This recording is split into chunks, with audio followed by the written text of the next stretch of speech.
Hello বন্ধুরা, আজকে চলে এসেছি নরম নরম আর গরম গরম পিঠের রেসিপি নিয়ে। তবে পিঠে কিন্তু পরের দিন বাসি খেতেই ভালো লাগে। আর এই পিঠেগুলোর জন্য আমি প্রথমেই বানিয়ে নিয়েছি পুর। আর সেই জন্য কিছুটা ছানা, খোয়া ক্ষীর, গুঁড়ো দুধ আর নারকেল কুড়িয়ে একটা পুর বানিয়ে রেখে দিয়েছি গুড় দিয়ে। এরপর ভাপা পিঠে বানাবো।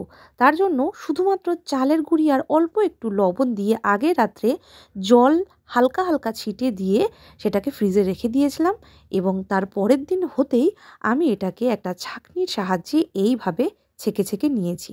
আরও একটা ট্রিক্স বলি বন্ধুরা, এইভাবে যদি জমাট বেঁধে যায় তাহলে এই রকম ছাঁকনির সাহায্যে না ছেঁকে বড় মিক্সার জারের মধ্যেও দিয়ে অল্প অল্প করে ঘুরিয়েও কিন্তু এই পাউডারটা চটজলদি বাড়িতে বানিয়ে নিতে পারবেন।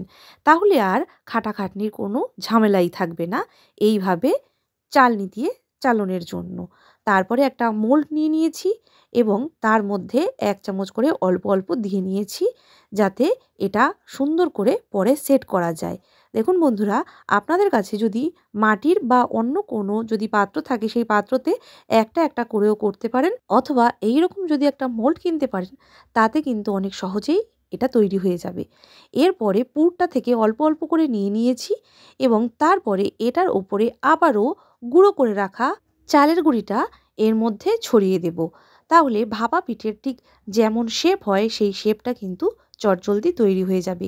এরপরে যখন এটা সম্পূর্ণভাবে ভরাট হয়ে যাবে তখন একটা বড় পাত্রে একটা স্ট্যান্ড রেখে এই যে মোলটা আছে এই মোলটা আমি রেখে দেব এবং তার উপরে চাপা দিয়ে দেব মিনিট ৫-এর জন্য। হ্যাঁ বন্ধুরা, শুধুমাত্র মিনিট ৫ এটাকে ভাপালেই কিন্তু হয়ে যাবে একেবারে সম্পূর্ণ রূপে সেদ্ধ। হ্যাঁ, সেদ্ধ হয়ে গেছে। এরপরে আমি এটা থেকে তুলে নিচ্ছি। দেখুন, গরম ভাপ কিন্তু একেবারে বকবক করে বেরোচ্ছে আর কত সুন্দর জমে গেছে, আপনারা আশা করি দেখেই বুঝতে পারছেন। এটা যেমন তুলোর মতন নরম খেতে হয়, তেমনি মুখে দিলে একেবারে গলে যায়। আর এর ভিতরের পোরশনটা হয়েছে অসম্ভব সুন্দর। তাই আপনারা যদি শুধু নারকেল না দিয়ে এইভাবে খোয়া ক্ষীর, দুধ এবং ছানা দিয়ে জিনিসটা করতে পারেন তাহলে এটি হয়ে যাবে সুপার ডুপার টেক্সচারের এবং সুপার ডুপার খেতে। এরপরে চলে যাই অন্য একটা রোল করা ভাপা পিঠে। ভাপা পিঠে তো আমরা মুড়িয়ে মুড়িয়ে অনেক সময় করেছি, তবে এইভাবে কি কখনো করতে দেখেছেন? মোমোর মতো মোড়াতে গেলে অনেক সময় লাগবে। তাই আমি ময়দা আর চালের গুঁড়ি মেখে একটু একটু করে আগে দলা করে নিয়েছি রুটির মতন করে। তারপরে সেগুলোকে এইভাবে বেলে নিয়েছি। অবশ্য এই বেলার জন্য একটু অল্প করে সাদা তেল বা ঘি আপনারা দিয়ে নিতেই পারেন। তাহলে কিন্তু এটা যে বেলুনি আছে তাতে লেগে উঠবে না। আস্তে আস্তে করে করে নেবেন, তাহলে দেখবেন এটি সহজেই কিন্তু এই বেলুন চাকির থেকে উঠে আসছে। তারপরে একটা ছুরি দিয়ে এটাকে কেটে নেব, উপর এবং নিচ পোর্শন। মাঝখান থেকেও একটা ফালি করে নেব, যাতে এটা লম্বা করে রোল করা যায় খুব সহজেই। আগে তো পুরটা আমি তৈরি করে রেখে দিয়েছিলাম এবং থাম্বনেল দেখে আপনারা আশা করি বুঝতেই পেরেছেন যে একটা পুর দিয়ে আমি অনেকগুলো পিঠে করতে চলেছি। ওইখান থেকেই পুরটা নিয়ে এইভাবে লম্বা লম্বা করে গোল গোল আকৃতিতে আমি ঘুরিয়ে নিয়েছি, তাতে মোড়ার ঝামেলাটা কিন্তু একটু কম হয়েছে। দেখুন বন্ধুরা, আমরা মিষ্টির দোকানে অনেক সময় কি খেয়ে থাকি? আমসত্ত্ব সন্দেশ। আর এই আমসত্ত্ব সন্দেশ দেখেই আমার কিন্তু মাথায় চলে এসেছে যে কী করে এই রকমভাবে তৈরি করা যায়।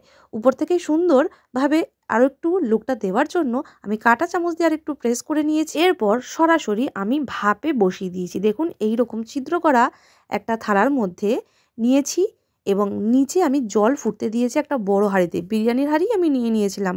আর কি নেব, সঙ্গে আমি যেটাই পেয়েছি সেটাই কিন্তু কাজে লাগিয়ে দিয়েছি।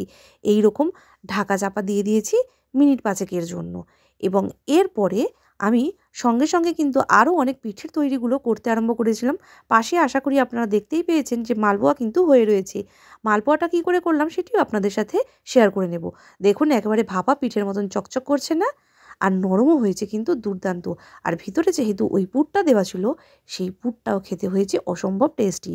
তাই আপনারা যদি বাড়িতে ট্রাই করতে চান এই ধরনের নতুন একরকম রোল করা ভাপা পিঠে, তাহলে কিন্তু সহজেই তৈরি করতে পারেন। তবে নারকেলের পুর দিলে সেটি কিন্তু জলো জলো হয়ে যেতে পারে।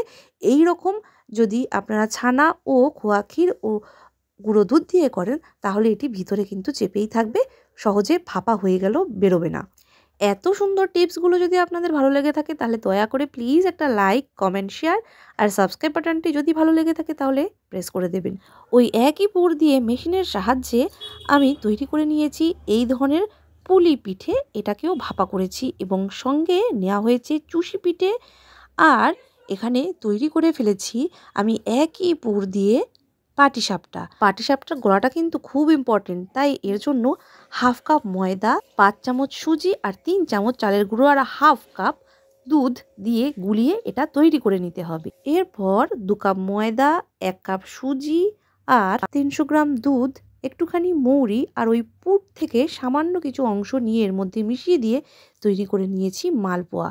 ব্যাস, দুর্দান্ত টেস্টি এই নরম গরম মালপোয়াগুলো রেডি হয়ে গেছে।